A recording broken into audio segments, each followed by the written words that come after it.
السلام علیکم ناظرین، کرکٹ کی تازہ ترین اپڈیٹ حاصل کرنے کے لیے میرے چینل کو سبسکرائب کر لیں۔ چیمپئن ٹرافی 2025 سے قبل شاہین افریدی کو تازہ انجری کے ساتھ پاکستان کو بڑا دھچکا لگ گیا۔ پاکستان کرکٹ کو اس وقت شدید دھچکا لگا ہے جب ان کے سٹار سیمر شاہین افریدی اتوار 22 ستمبر کو ڈولفن کے خلاف اپنی ٹیم کی champion one day cup match کے دوران زخمی ہو گئے۔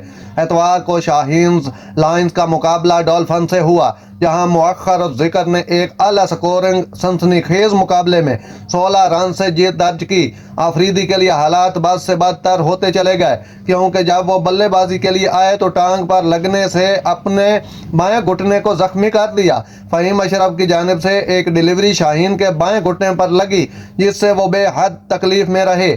فزیو گراؤنڈ پر پہنچے اور بالآخر افریدی ریٹائرڈ ہٹ ہو کر پویلین لوٹ گئے۔ تاہم افریدی اگلی وکٹ گرنے پر بیٹنگ پر واپس آئے، کیونکہ ان کو ٹیم نے 327 رنز کے بڑے مجموعے کا تعاقب کیا۔ افریدی نے ناقابل شکست 28 بالوں پر 33 رنز بنائے، جس میں 5 چھکے شامل تھے۔ تو ناظرین، اس طرح پاکستان کی ٹیم کو چیمپئن ٹرافی سے پہلے دھچکا لگ چکا ہے۔